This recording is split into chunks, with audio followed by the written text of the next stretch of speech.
कल्पना कीजिए, अगर एक दिन आपको पता चले कि जो दुनिया आप जानते थे वो अब वैसी नहीं रही। क्या होगा अगर एक वायरस सब कुछ तबाह कर दे? कैसा महसूस होगा? डर, संघर्ष और वो सब चीजें जिनके बारे में आपने कभी सोचा भी नहीं था। आज हम बात करेंगे 2024 की थ्रिलर फिल्म अर्थ अबाइड्स के बारे में, जहाँ कुछ ऐसे ही हालात से लोग जूझ रहे हैं। तो इस वीडियो को मिस मत करना, लाइक, शेयर और चैनल को सब्सक्राइब करना ना भूले। चलिए शुरू करते हैं। फिल्म की शुरुआत घने जंगल के बीच होती है, जहाँ ईश नाम का एक लड़का दिखता है। ईश एक बायोलॉजिस्ट है जो अपनी रिसर्च के लिए जंगल में रह रहा होता है। एक दिन जब वो अपने काम में बिजी था, तभी अचानक एक जहरीला सांप उसे काट लेता है। बेचारा ईश घबरा जाता है और उसके हाथ से फोन गिर जाता है। अब तो वो मदद के लिए फोन भी नहीं कर सकता। परेशान होकर वो जहर चूसने की कोशिश करता है, लेकिन कुछ काम नहीं आता। जैसे तैसे वो अपने घर वापस लौटता है और खुद ही जहर निकालने के लिए अपने घाव पर छोटा सा कट लगाता है। लेकिन भाई, तब तक तो जहर पूरे शरीर में फैल चुका होता है। जहर का असर ऐसा होता है कि ईश को अजीब अजीब चीजें दिखने लगती हैं। बेचारा कई दिनों तक बस पड़ा रहता है। इसी बीच वैज्ञानिकों की एक टीम उसे ढूंढने जंगल में आती है। ईश को पता होता है कि बाहर लोग उसे खोज रहे हैं, लेकिन उसका शरीर इतना कमजोर हो चुका होता है कि वो आवाज तक नहीं निकाल पाता। टीम उसे वहाँ न पाकर वापस लौट जाती है। कुछ दिनों बाद ईश की हालत में थोड़ा सुधार होता है।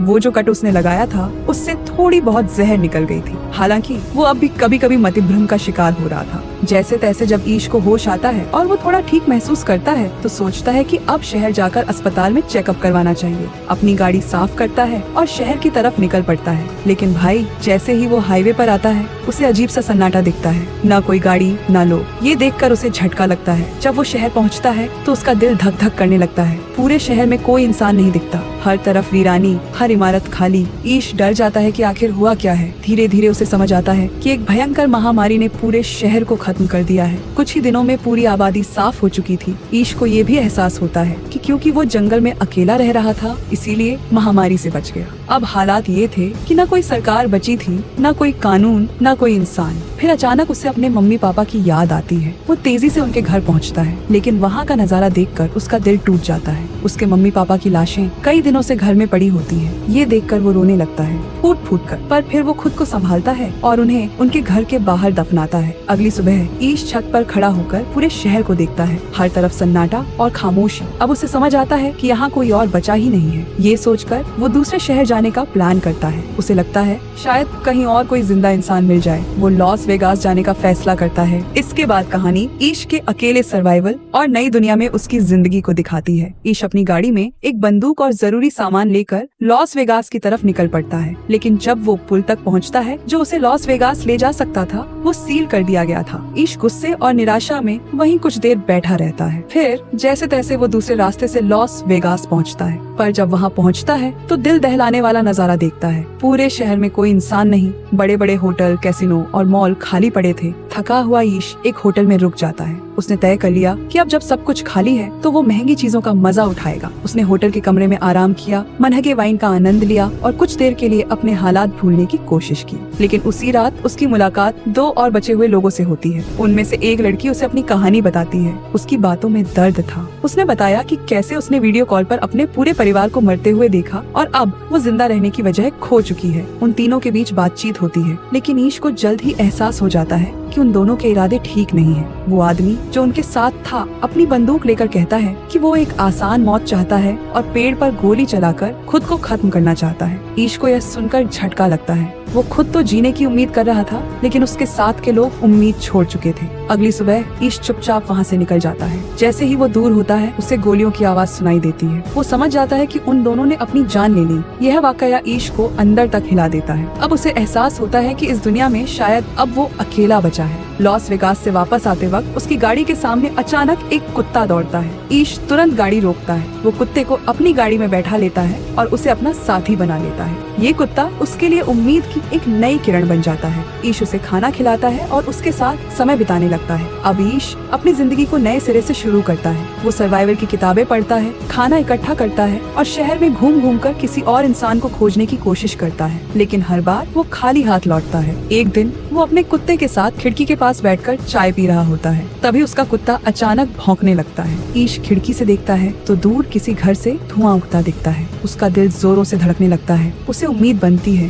कि शायद वहाँ कोई हो। वो फौरन अपनी गाड़ी निकालता है और उस घर की ओर बढ़ता है। जब वो वहाँ पहुँचता है तो देखता है कि एक लड़की घर के अंदर छिपी हुई है। लड़की उसे देखकर डर जाती है। ईश उससे कहता है, डर मत, मैं तुम्हें नुकसान नहीं पहुँचाऊंगा। मैं भी तुम्हारी तरह अकेला हूँ और किसी अपने को तलाश रहा हूँ। लड़की को ईश की बातों पर भरोसा हो जाता है और वो उसे घर के अंदर बुला लेती है। लड़की का नाम एम्मा था। बातचीत के दौरान ईश को पता चलता है कि महामारी शुरू हुए 1 साल हो चुका है। इस पूरे वक्त एम्मा भी किसी और को नहीं देख पाई थी। एम्मा और ईश को अब एक दूसरे का साथ मिल चुका था। वो दोनों इस बात से खुश थे कि अब उन्हें अकेले नहीं रहना पड़ेगा। एक दूसरे के साथ वक्त बिताने से उनका अकेलापन कम होने लगता है। लेकिन इस 1 साल के अलगाव ने उनके मानसिक स्वास्थ्य को बुरी तरह प्रभावित किया था। कुछ दिनों बाद एम्मा ने ईश के घर पर रहने का फैसला किया। ईश के घर के पास ही एक जनरल स्टोर था जिसमें काफी सामान पड़ा हुआ था। अब उन्हें खाने पीने की कोई कमी नहीं थी। एम्मा और ईश ने साथ मिलकर घर का नवीनीकरण करना शुरू किया। सुबह उठकर वो अपने घर को बेहतर बनाने के लिए काम करते। धीरे धीरे दोनों के बीच नजदीकियां बढ़ने लगती हैं। एम्मा ईश का हर कदम पर साथ देती है।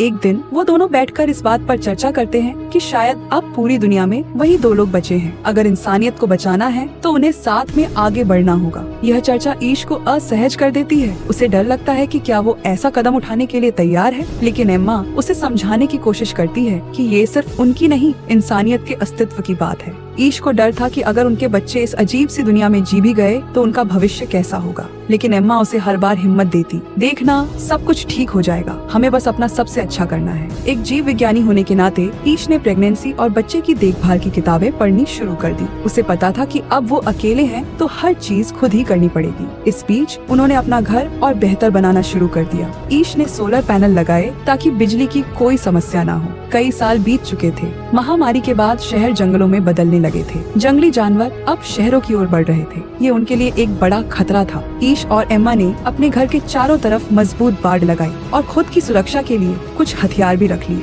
उन्होंने अपने घर में पालतू जानवर भी रखे ताकि उनके आसपास की स्थिति थोड़ी सामान्य लग सके। इंसान ना होने की वजह से आसपास का इलाका अब और भी हरा भरा हो गया था। हवा इतनी साफ हो गई थी कि उनकी सेहत में भी सुधार हो रहा था। उनका जीवन अब पहले से ज्यादा व्यवस्थित और सुकून भरा था। लेकिन तभी एक नई समस्या ने दस्तक दी। शहर में अचानक से बड़ी संख्या में चूहे आ गए। ईश उन्हें देखकर परेशान हो गया। चूहों को घर से दूर रखने के लिए उसने घर के चारों तरफ कचरा जलाना शुरू कर दिया। हालांकि एम्मा ने उसे समझाया, कचरा जलाने से समस्या का हल नहीं होगा, हमें कोई और तरीका सोचना होगा। अगले दिन ईश बाहर गया और शहर में कई बिल्लियां पकड़ लाया। बिल्लियों ने चूहों को खत्म करना शुरू कर दिया और कुछ ही दिनों में यह समस्या हल हो गई। कुछ समय बाद एम्मा के बच्चे का जन्म का दिन आ गया। यह एक नाजुक पल था, लेकिन ईश ने खुद सारी जिम्मेदारी संभाली। अंत में एम्मा ने एक प्यारी सी बच्ची को जन्म दिया।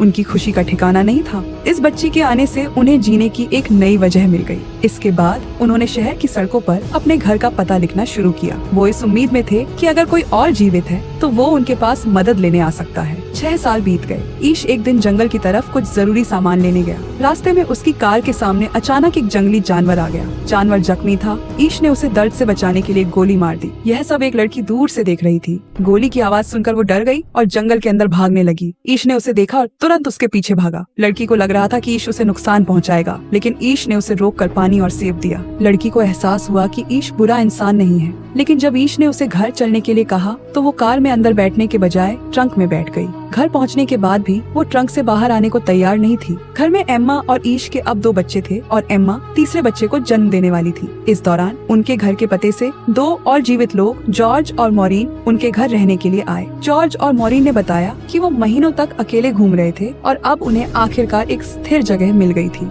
ट्रंक में रात बिताने वाली लड़की, जो अब भी डरी हुई थी, धीरे धीरे मॉरीन की मदद से थोड़ा सहज होने लगी। मॉरीन ने उसे समझाया कि ईश और एम्मा बहुत अच्छे लोग हैं। धीरे धीरे लड़की ने बात करना शुरू किया, लेकिन एक बात अजीब थी, वो अपना नाम नहीं बताती थी। एक दिन मॉरीन को उसके सामान में एक पत्र मिला। उसमें पता चला कि उसका नाम एवी है। इस पत्र में लिखा था कि महामारी के दौरान उसके पिता ने उसके साथ गलत किया था, इस वजह से वो अब हर किसी से डरती थी। ये पत्र उसकी माँ ने लिखा था ताकि जो भी एवी की देखभाल करे उसे सच का पता हो। एवी की कहानी जानने के बाद ईश और एम्मा उसे अपनी बच्ची की तरह प्यार करने लगे। वो उसे ये महसूस कराने लगे कि अब वो सुरक्षित है। कुछ समय बाद एम्मा ने अपने तीसरे बच्चे को जन्म दिया। उनका परिवार अब बड़ा हो गया था। 1 साल बाद अचानक उन्हें खबर मिली कि कोई उनके इलाके में आया है। डर के मारे उन्होंने अपने बच्चों को अंदर भेज दिया और खुद हथियार लेकर बाहर निकल आए। वो 4 लोग थे। उनमें से एक मॉली डॉक्टर थी। उसने बताया कि वो पहले सिर्फ अपने 3 साथियों से मिली थी और अब इतने सालों बाद किसी नए समूह से मिल रही थी। उनकी बातचीत और व्यवहार से साफ था कि उनका मकसद किसी को नुकसान पहुंचाने का नहीं था।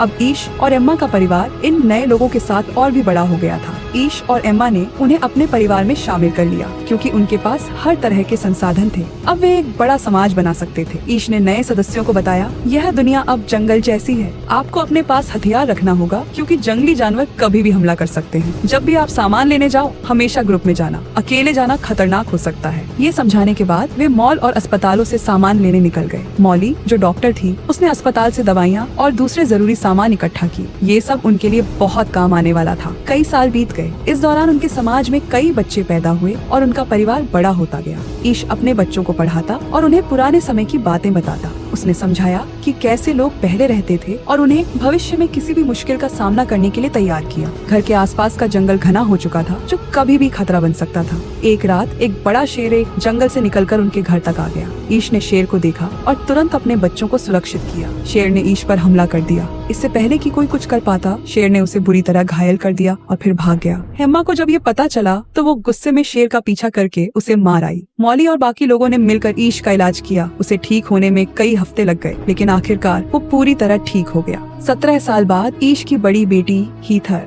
समुदाय के एक लड़के के करीब आ गई। उनके रिश्ते को सबने स्वीकार कर लिया क्योंकि ये नए जीवन की शुरुआत का संकेत था। हीथर और वो लड़का शहर के बाहर जाकर दूसरे बचे हुए लोगों को ढूंढने की प्लानिंग कर रहे थे। समुदाय ने उन्हें जरूरी सामान और हथियार देकर उनकी यात्रा को सुरक्षित बनाया। उनके जाते ही समुदाय को पानी की समस्या का सामना करना पड़ा। जब वे पास के बांध पर गए तो पाया कि पानी सूख चुका है। ये उनके लिए बड़ी मुसीबत बन सकता था। कुछ दिनों बाद एक और ग्रुप उनके इलाके में आया। उनके पास 2 ट्रक थे, लेकिन पेट्रोल खत्म हो गया था। उन्होंने ईश से पेट्रोल मांगा और बदले में उनकी पानी की समस्या सुलझाने का वादा किया। उनके पास एक ड्रिल मशीन थी जिससे वे जमीन से पानी निकाल सकते थे। ईश को ये डील सही लगी, लेकिन उसने सबको सतर्क रहने को कहा। नए लोग खुदाई करने लगे। कई दिनों की मेहनत के बाद आखिरकार पानी निकला। सबने इसे सेलिब्रेट किया। सौदा पूरा होने के बाद ईश ने पेट्रोल देकर अपना वादा निभाया, लेकिन उसी रात उसने देखा कि नए ग्रुप का लीडर चार्ली अजीब तरीके से उनके इलाके में घूम रहा था। जब उसने जांच की तो पता चला कि चार्ली ने एवी को परेशान किया था।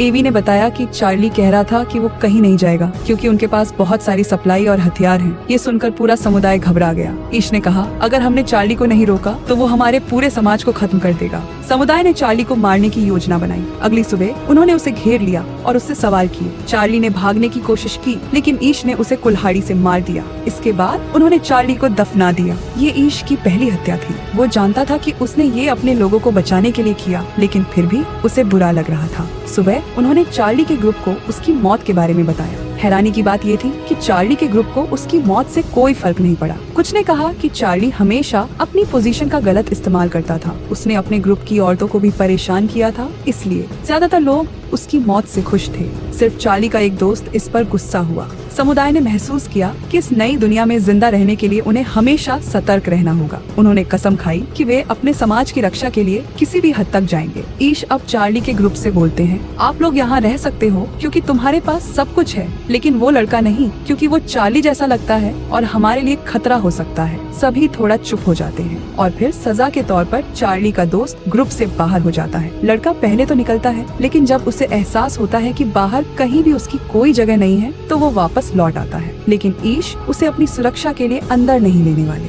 अब बच्चे पुराने रिसर्च से एक प्लान बना रहे थे जो कुछ दिनों में काम कर जाएगा, लेकिन इससे पहले उनका एक और बड़ा प्रॉब्लम सामने आता है। बहुत से लोग उस पुराने वायरस से संक्रमित हो जाते हैं जो 20 साल पहले फैल गया था। कुछ लोग इम्यून थे और मॉली के पास दवाइयाँ थीं जिनसे उसने उनका इलाज किया, लेकिन ईश का बेटा बीमार था और सब इस हालत को लेकर बहुत चिंतित थे। इस बीच ईश अपनी बेटी को रोते हुए अकेले घर वापस लाते हैं। बेटी उनको बताती है कि कैसे वे दोनों शहरों में भागते रहे, घर घर जाकर बचे हुए लोगों की तलाश करते रहे। एक दिन जंगलों में एक आदमी मिला जिसने हीथर के साथी की हत्या कर दी थी। वह कहता है यह चार्ली के लिए बदला था और साफ है कि वे वही आदमी था जिसे ईश ने बाहर किया था। हीथर ने कहा, क्या कर सकती थी, बस बचने के लिए मैंने उसे मार डाला और फिर घर लौट आई। सब लोग दुखी थे, लेकिन ये दुख और बढ़ जाता है जब ईश के बेटे की भी मौत हो जाती है। इसके बाद उनकी कम्युनिटी के 3 और लोग भी मर जाते हैं। ये सारी घटनाएं ईश को तोड़ देती हैं। वह सोचता है अब क्या रह गया, लेकिन फिर एम्मा उसे हिम्मत देती है। एम्मा कहती है, हमने शुरुआत की थी जब हमें कोई नहीं मिला था और अब देखो हमारे पास एक पूरा ग्रुप है। अब हमें इस नई दुनिया को बसाना है। अगर तुम उम्मीद खो दोगे तो हमारे बच्चों को कौन सिखाएगा। ये सुनकर ईश को एक नई ताकत मिलती है और वह पहाड़ों पर चढ़ जाता है, जहाँ उसे एक नई दुनिया की ताजगी का एहसास होता है। घर लौटकर ईश अपने बच्चों से कहता है, हम गलत दिशा में जा रहे थे। अगर पुरानी दुनिया नहीं है तो हम क्यों उसे दोहराने की कोशिश कर रहे हैं। यह एक नई दुनिया है और हमें उसी हिसाब से जीना होगा। अब तुम लोग सीखोगे कि इस दुनिया में जीने के लिए क्या जरूरी है। अब ईश अपना संचार नेटवर्क बनाता है और धीरे धीरे वह अपने प्लान को लागू करने लगता है। बच्चे समझते हैं कि असल में एकजुट होकर ही इस नई दुनिया में जीने का तरीका है। फिर वह शहरों को फिर से सुधारने और होटल बनाने का फैसला करता है। अब सीधा 50 साल के दृश्य में बूढ़ा ईश अपने पोते के साथ वॉक कर रहा होता है और पोता उसे कहता है, यह दुनिया हमारी है और अब इसे संभालना तुम्हारे ऊपर है।